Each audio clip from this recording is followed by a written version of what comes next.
Go to your phone right now and open any shopping app. Scroll for a few seconds. Find something you don't really need and tap Buy Now. For a brief, fleeting moment, a tiny spark of electricity fires in your brain. You feel a sudden surge of anticipation. You imagine how this object will look in your room, how it will make you feel, how it might finally complete some unfinished corner of your life. For the next 2 days, you track the package. When the cardboard box finally arrives at your doorstep, you tear it open with a sense of quiet thrill. But then, the box is empty. The object is in your hands, and within 10 minutes, the thrill evaporates. The item is placed on a shelf, slowly gathering dust, and that familiar, cold, hollow feeling creeps back into your chest. The void is still there. So you open the app again, and the cycle repeats. We live in an age of unprecedented material abundance, yet we are drowning in an ocean of quiet desperation. We have more ways to connect than any generation in human history, yet we are profoundly, chronically lonely.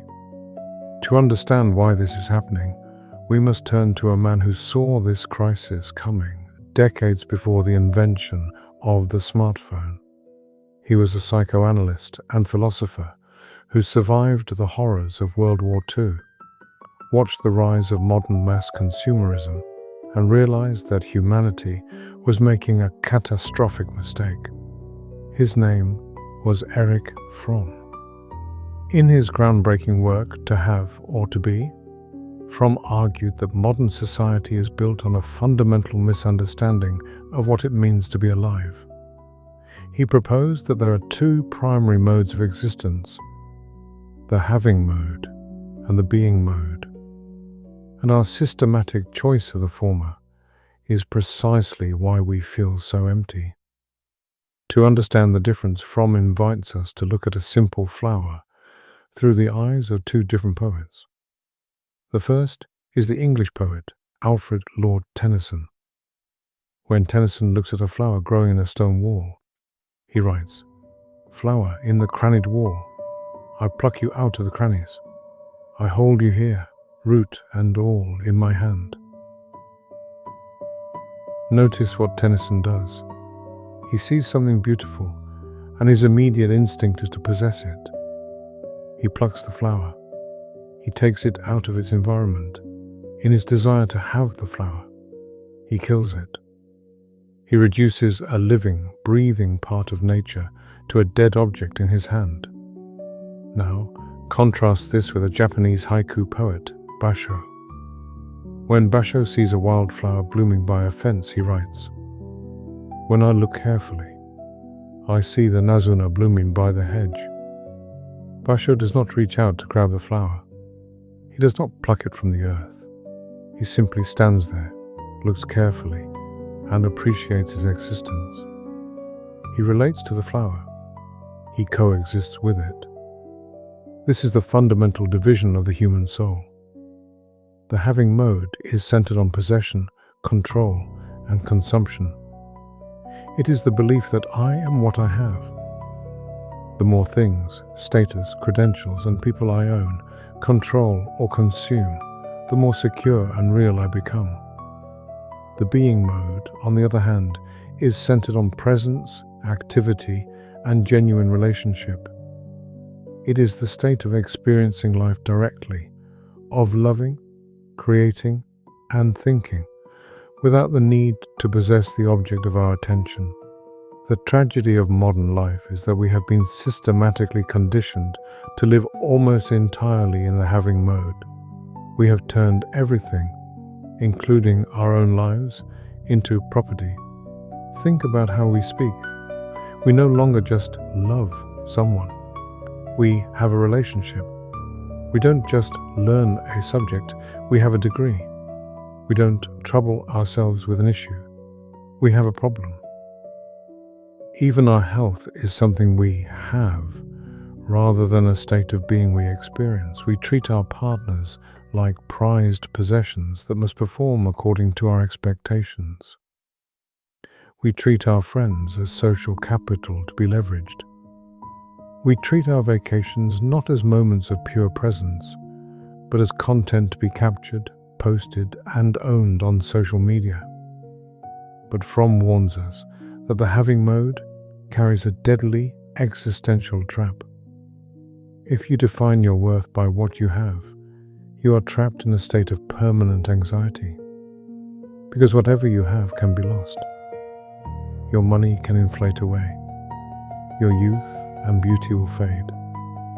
Your status can be stripped from you in a single afternoon.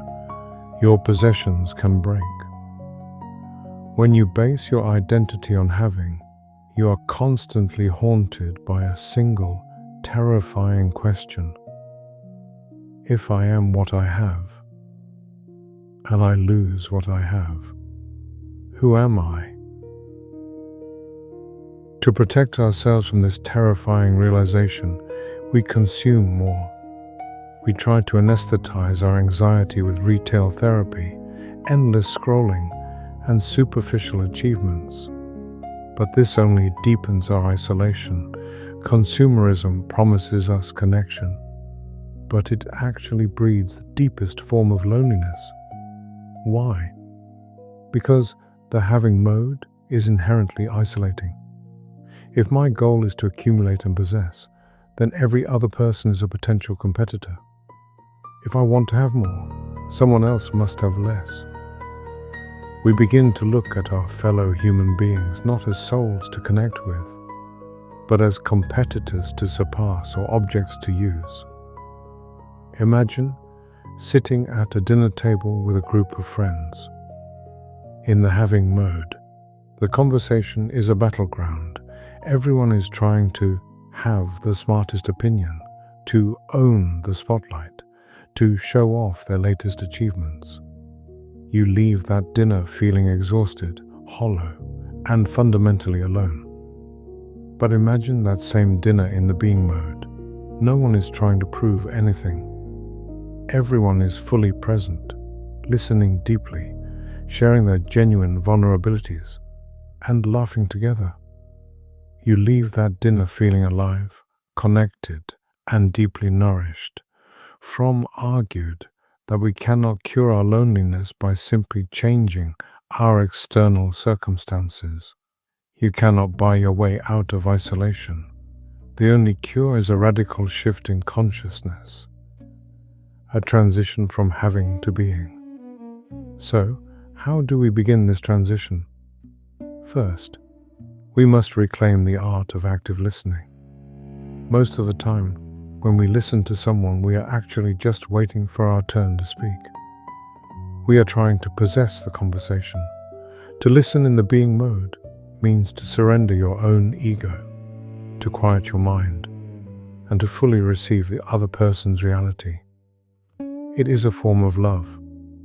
Second, we must practice the art of non-attachment. This doesn't mean you have to give away all your worldly possessions and go live in a monastery.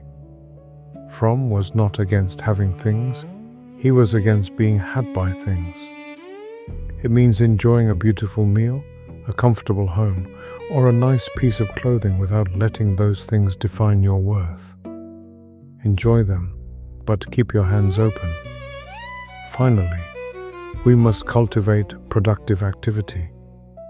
For Fromm, being active does not mean being busy. Modern society is incredibly busy, but it is a passive busyness. We are driven by external forces, by the algorithms of our phones, the demands of our bosses, the expectations of society. Productive activity in the being mode means inner activity. It is the act of using our human powers of reason, love, and artistic creation to relate to the world. It is writing a poem, painting a canvas, planting a garden, or sitting in quiet contemplation, not for the sake of the outcome, but for the sheer joy of the process.